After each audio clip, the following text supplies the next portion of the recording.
Oke, yang pertama-tama kita akan membahas tentang syarat bekerja di Korea.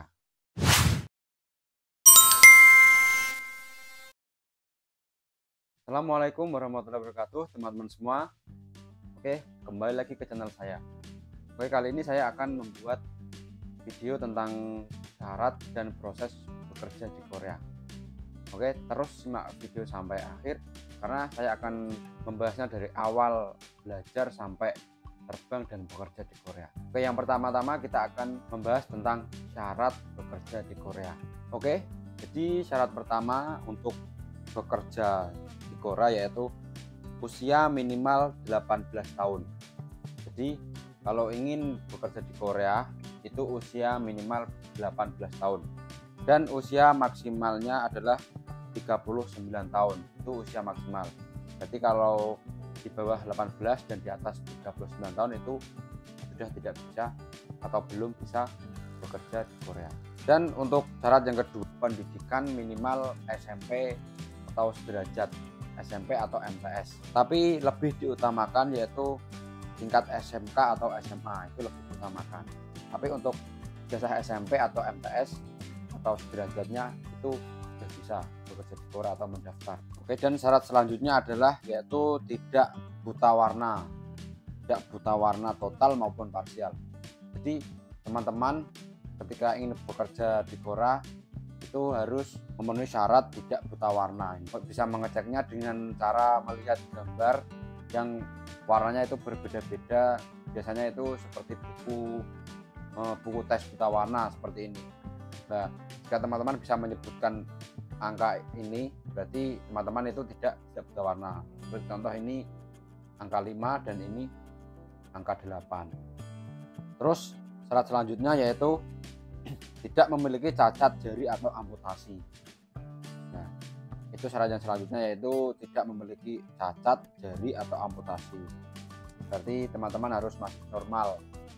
Jari-jarinya itu atau tangan itu masih normal, tidak memiliki cacat. Dan syarat selanjutnya yaitu belum pernah dihukum penjara atau hukuman yang lebih berat.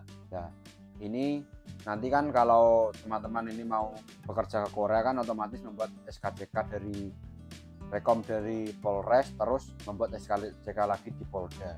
Nah, otomatis kalau teman-teman pernah melakukan tindak kriminal atau pernah dipenjara atau hukuman yang lebih berat, otomatis nanti di SKCK-nya tertulis pernah melakukan tindak kriminal. Jadi itu juga tidak bisa melakukan atau bekerja di Korea. Dan selanjutnya, syarat selanjutnya yaitu tidak memiliki catatan deportasi atau keberangkatan dari pemerintah Republik Korea.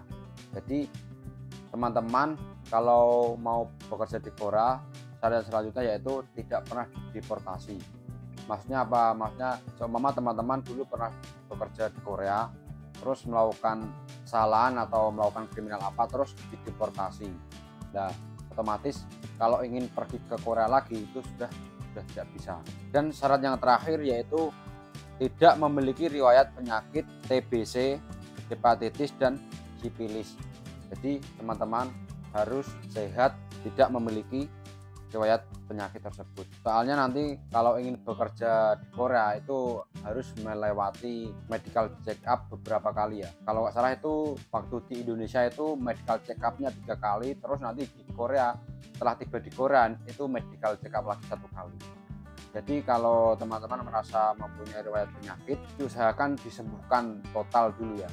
Soalnya nanti kalau medical check up pasti terdeteksi penyakit tersebut kalau tidak disembuhkan total dulu. Oke, jadi tadilah ya syarat-syarat bekerja di Korea. Dan selanjutnya yaitu proses kerja ke Korea. Nah, tadi sudah saya sebutkan syarat-syaratnya, sekarang proses bekerja Korea. Yang pertama yaitu belajar bahasa Korea. Nah, ini proses pertama kalau ingin bekerja di Korea yaitu belajar bahasa Korea. Untuk belajar bahasa Korea ini itu bisa mandiri ataupun belajar di LPK. Untuk saran saya kalau masih pemula itu lebih baik belajarnya di LPK, soalnya lebih enak karena ada pembimbingnya dan nanti bisa diarah-arahkan. Soalnya kalau pemula itu untuk saya pribadi ya itu bingung pasti. Kalau nggak ada yang ngarahin itu bingung sekali. Kalau sudah ada kakaknya yang di Korea atau tetangganya atau teman-temannya, itu nggak masalah kalau mau belajar mandiri. Nanti tinggal tanya-tanya ataupun browsing-browsing di website, di YouTube, itu sudah banyak sekali sekarang ya. Setelah belajar bahasa Korea, proses yang kedua yaitu menyiapkan berkas untuk mendaftar ujian.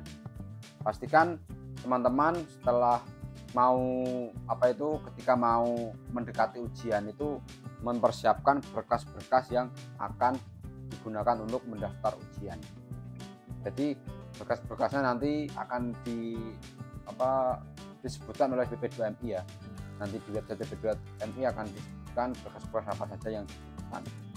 Dan itu teman-teman harus menyiapkan dan harus dicek dengan teliti ya. Dari KTP, terus ijazah, KK, itu harus sama semua, dari nama maupun tanggal lahir dan lain-lain itu harus sama, jangan sampai ada yang berbeda.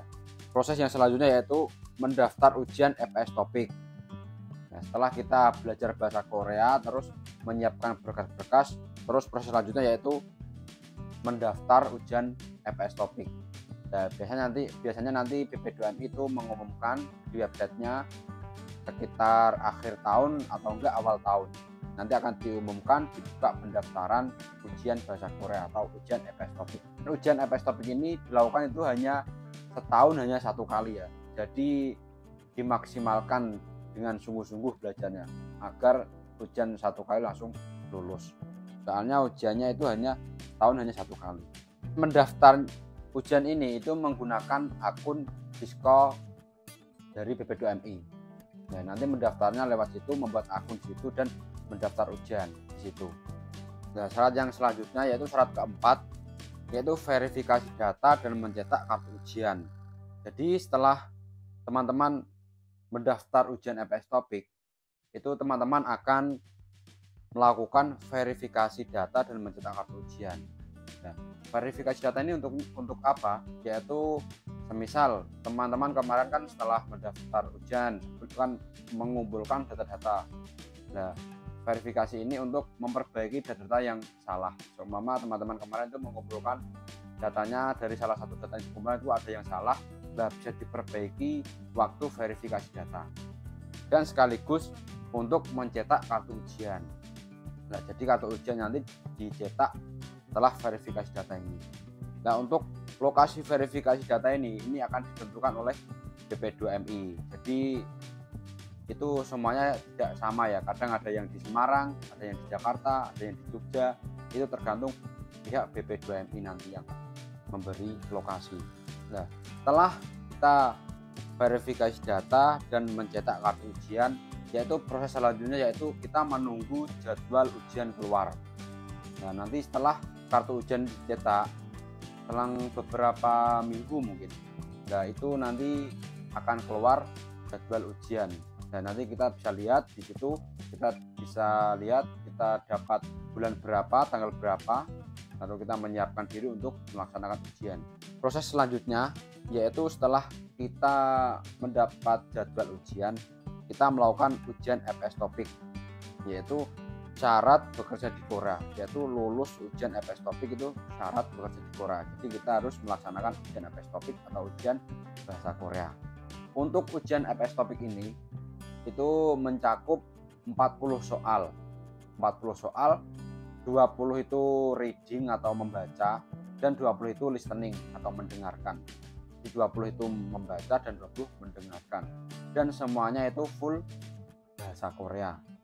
Jadi nggak ada bahasa Indonesia apalagi bahasa Jawa. Jadi full bahasa Korea.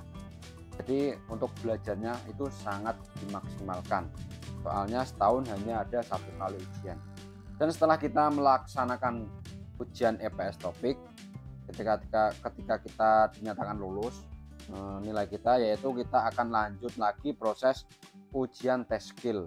Nah, untuk ujian tes skill ini dilakukan beberapa bulan setelah ujian FS Topik. Dan nanti waktunya, jadwalnya akan diumumkan lagi oleh BP2MI. Lulus tes skill ini juga syarat bekerja di Korea. Jadi setelah lulus ujian FS Topik itu juga harus lulus ujian tes skill agar kita bisa proses melaju ke selanjutnya untuk bekerja ke Korea. Dan setelah lulus tes skill kita akan melakukan standing atau lamaran.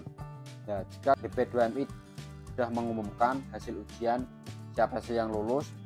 Nah, kalau sudah lulus ujian FS Topik, lulus tes skill, lanjut melakukan sending atau lamaran ke HRDK Korea.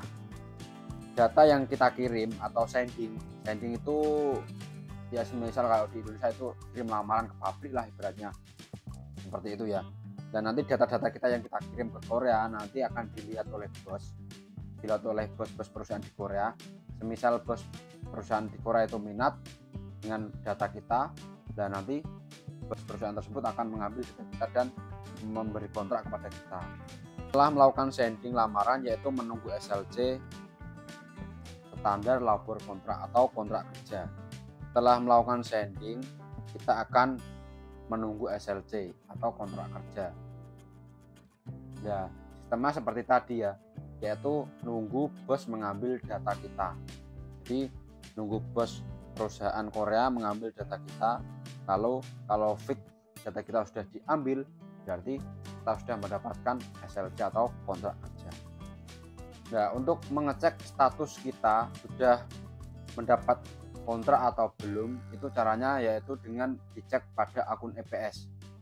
Jadi kita kalau sudah sending dan sending kita sudah diverifikasi dan diterima, terus kita akan membuat yang namanya akun EPS. Nah, disitulah kita bisa mengecek perkembangan sudah memasuki kolom berapa, kalau bahasanya orang-orang mau proses Korea itu kolom berapa. Nah, kalau untuk SLC ini berada di kolom 4 ya. Kalau sudah berada di kolom 4 itu sudah data kita sudah diambil oleh bos Korea. Setelah kolom 4 kita akan memasuki kolom 5 dan kolom 6, yaitu SLT sudah ditandatangani dan dikirim.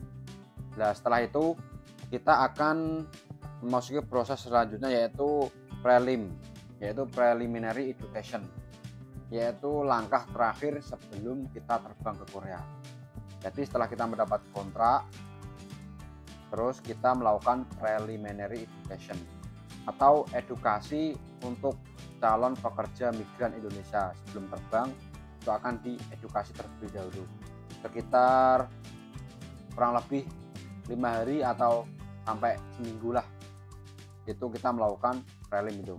Dan setelah prelim, di hari terakhir kita akan melakukan pemberkasan dan pengajuan visa, yaitu kita mengumpulkan berkas-berkas yang diminta oleh BP2MI. Nanti juga disebutkan apa saja berkas yang diperlukan. Nah, kita mengumpulkan berkas tersebut untuk pengajuan visa. Nah, setelah pemberkasan, kita akan menunggu lagi untuk visa kita itu di-apply ya. Visa kita itu diterbitkan. Kalau sudah diterbitkan, mungkin menunggu beberapa minggu. Setelah diterbitkan, terus kita menunggu jadwal terbang. Dan sambil menunggu jadwal terbang tersebut, kita bisa menyiapkan koper atau barang-barang yang akan kita bawa ke Korea. Setelah BP2MI mengeluarkan jadwal bagi calon-calon pekerja yang akan terbang, nah itulah saatnya kita go to Korea. Jadi kurang lebih seperti itu ya proses syarat dan proses bekerja ke Korea. Dan semoga teman-teman yang lagi berproses atau sedang menunggu SLC atau sedang belajar ataupun yang baru ingin masuk LPK, saya doakan semoga lancar dan cepat menyusul ke Korea.